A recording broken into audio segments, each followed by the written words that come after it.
खुलुमबाय गिबियावनो नोंथांखौ आंनि चेनेल बड' इद' बरायग्रोबाय एसएससि कनस्टेबल जीडीनि एन्सार किखौ बिथांमोना दिहुननो हाबाय नोंथांमोना दायो एन्सार किखौ डाउनलड खालामनानै नायनो हासिगोन जुदि एग्जामखौ होदोंमोनब्ला बे भिडिअ नोंथांमोना स्टेप बाय स्टेप दिन्थिनो हागोन भिडिअखौ मोजाङै जोबजासिम नायलांबाय थायोब्लानो जाबाय बेनि थाखाय नोंथाङा आं बे भिडिअनि डेसक्रिप्शनाव होनाय लिंकआव थांनो नांगोन लिंकआव क्लिक खालामनो नांगोन थुना होनो नांगोन बे भिडिअनि डेसक्रिप्शनाव आं लिंक होदों दे बेवहाय थांनानै नोंथाङा क्लिक खालामना होयोब्लानो बेबायदि नुजागोन आं स्क्रिनाव जा दिन्थिना होदों बेबायदि नुजागोन आरो जुदि नोंथाङा क्लिक खालामनो गोसो गैया अब्ला जायखिजाया मोनसे ब्राउजिं एपखौ ओपन खालामना ला ssc.nic.in होनना बेवहाय सार्च खालामनायनि उनाव आगसि साइडथिं एन्सार कि होननाय मोनसे अप्शन थागोन एन्सार कियाव थुनायनि उनावनो बिनि उनाव मोनसे PDF डाउनलड खालामनांगौ बे कनस्टेबल जीडी होननाय लिरनाय थाखायो स' बे क्लिक खालामब्ला PDF आ डाउनलड जागोन आरो बे PDF आवनो लिंकआ थायो बे जुदि एन्सार कि डाउनलड खालामनायनि स' बेफोराव थाङोब्ला गोलावद्राय जायो बेखायनो आं बे भिडिअनि डेसक्रिप्शनाव आं बे डाइरेक्ट लिंकखौ होखादों नोंथाङा बेवहाय थांनानै क्लिक खालामना होयोब्लानो जाबाय क्लिक खालामनाय लोगो लोगो बेवहाय बेबायदि नुजागोन बेबायदि नुजायोब्ला रोल नाम्बार होदों बेवहाय एज पार एडमिशन सार्टिफिकेट होनना बुंदों जिथु रोल नाम्बार बे रोल नाम्बारखौ बेवहाय लिरनानै हो रोल नाम्बारा 5 जों स्टार्ट जायो दे 5105 बेफोरबायदि स्टार्ट जायो नोंथाङा 5 जों स्टार्ट जानाय रोल नाम्बारखौ बेवहाय लिरनानै हो बिनि उनाव बे जिथु पासवर्ड होदो पासवर्डआव गावनि डेट अफ बार्थखौ लिरना हो हमना ला आंनि डेट अफ बार्थआ जुदि माने दिनैनि डेटखौ होयोब्ला दिनै बेसेबां थारिख जाखो दिनै 25 डिसेम्बर 2021 स' 25 डिसेम्बर 2021 खौ माने जेबो स्पेस बा जेबो सिन गैयालासिनो लिरनानै होखा जेरै 25 डे जाबाय बिनि उनाव 12 डिसेम्बर जाबाय आरो 2021 इयार जाबाय बोसोर जाबाय स' बेखौ 25/1/2021 बेबायदि डाइरेक्ट लिरना होखा जेबो स्पेस होनो नाङा एनिवे आं बेखौ दिन्थिना होखागोन नोंथांमोननो स' दायो आं नोंथांमोननो जायखिजाया रोल नाम्बार मोनसे होनानै डाउनलड खालामनानै दिन्थिनोसै स' दायो आं बेवहाय रोल नाम्बार मोनसे लिरनानै होबाय रोल नाम्बार लिरनायनि उनाव बे पासवर्डआव गावनि जोनोम जानाय सानखौ लिरनांगौ माने डेट अफ बार्थखौ लिरनांगौ हमना ला आंनि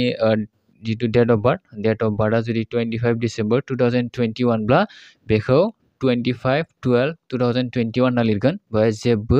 स्पेस बा जायगा जिथु बारनाय स' बेफोरबायदि स्पेस गैया बा जेबो रोखोमनि सिन होनो नाङा खनसेयावनो लिरजोबखानांगोन स' बेबायदि स्क्रिनाव दिन्थिना होनाय बायदि नोंथाङा लिरना होयोब्लानो जाबाय स' बेयो आंनि लोगोनि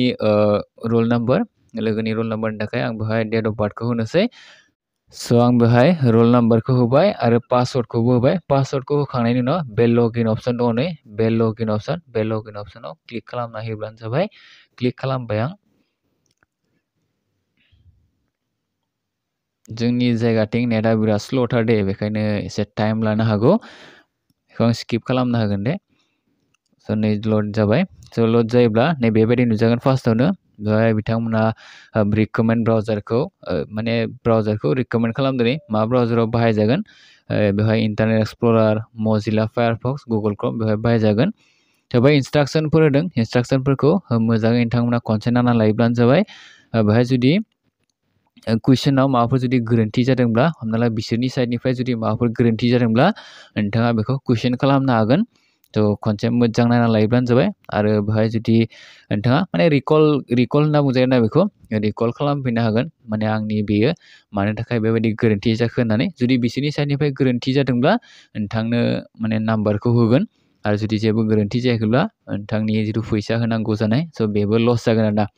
स' बेखौ क्ल'ज खालामना ला क्ल'ज खालामनायनि उनाव बेवहाय नै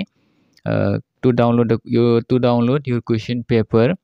four constable GD in CAPF NISSF स' बेहायबो क्लिक हेयार टु जेनेरेट होनना लिरनाय दङ ना स' बे क्लिक हेयारनि हेयाराव थुना हो नै गोथांसिनाव हेयाराव थुना होबाय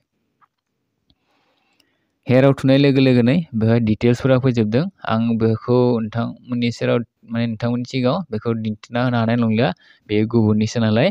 ब्लार खालामदों नोंथांमोना खनसे नायना लायोब्लानो जाबाय दा थ' बेवहाय गाहायाव गासैबो डिटेल्सफोरा थाजोबगोन माने नों मा होदों मा कुइसननि एन्सारखौ मा होदों हमना ला बे कुइसननि एन्सारा 11 नम्बरनि कुइसना नैबेयो ओमफ्राय एन्सारा कारेक्ट एन्सारा RBI कारेक्ट एन्सार नाथाय नों माखौ होदों 4 नाम्बारखौ होदों नै मा नाम्बारखौ होदों 4 नाम्बारखौ एन्सारखौ होदों अब्ला बेवहाय अलरेडि 1 नाम्बारखौ नोंथाङा मोनखागोन स' बेफोरबायदि आरोना बेथिंनि एन्सारा कारेक्ट जागोन आरो बेथिंनिया बे साइडथिंनिया नों जिथु होदों बेयो जागोन स' बेखौ नोंथांमोना नायना लायोब्लानो जाबाय। स' दायो आं माबोरै डाउनलड खालामो बेखौ दिन्थिना होनोसै। डाउनलड खालामनो थाखाय बे आगदा साइडथिं प्रिन्ट होननाय अपसन दङ, बेवहाय क्लिक खालामनानै थुनानै हो।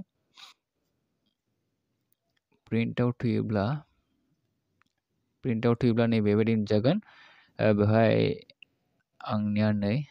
मुडआ सोलायबाय नै। थ' बेखौ नायोब्ला दसे टाइम लागोन दे बेयो। बिनि उनाव नै बेबायदि नुजागोन। बेबायदि नुजायोब्ला बे गोजौ साइडआव सेभ होननाय अपसन दङ ना, बे सेभ होननाय अपसनाव थुनानै हो। थुनानै होबाय आं। मबाइलावसो खालामदों नालाय, मबाइलाव खालामनायखाय एसे टाइम लादों। लेपटपफोराव बा बेफोरबायदि जेबो टाइम लानाय नङामोन जानो हागौ। लोगोसे आंनि नेटवर्कनिबो प्रब्लेम दङ नालाय। स' बेवहाय नोंथाङा बे नामखौ लिरनानै बे जिथु नाम बेखौ सोलायनो हागोन जुदि गोसोब्ला। हमना ला आं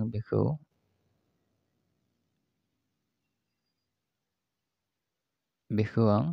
SSC माने नों गोसो दे बेखौ नाम सोलायनाय सोलायै SSCTD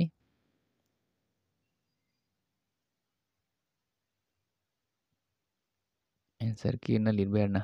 माने बेखौ लिरोब्ला इजिसिन जागोन नालाय आंनि थाखाय नायनायाव। स' बेबायदि नोंथांमोना डाउनलड खालामना लायोब्लानो जाबाय। डाउनलड खालामनायनि उनाव बेखौ फाइल्सआव थां। हमना ला फाइल्सआव थाङोब्ला ब्राउजाराव थाङोब्ला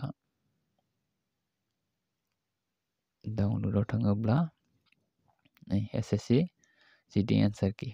थ' बेखौ नै अलरेडि बेयो नोंनि फाइलाव सेभ जाना थाखाबाय। स' बेबायदि नोंथांमोना नायना ला। नायनायनि उनाव जुदि माबाफोर गोरोन्थि जादोंब्ला बिसोरनि साइडनिफ्राय, अब्ला नोंथाङा कुइसन खालामनो हागोन बा रिकल खालामफिननो हागोन। रिकल खालामनायाव आगोलाव फैसा लायोमोन, नाथाय बे खनसेयाव फैसा लागोन ना लाया बेखौ मोजां नायनाय जायासै आं। नोंथांमोना फार्स्ट डाउनलड खालामना लाग्रो, अब्ला उनाव बेखौ माबोरै मा खालामनांगौ बेनि प्रसेसखौ नोंथांमोना मिथिखागोन। स' दासिमनि थाखाय बेखिनियानो। आसा खालामो नोंथांमोना भिडिअखौ नायना मोजां मोनबाय। Thank you for वाचिं।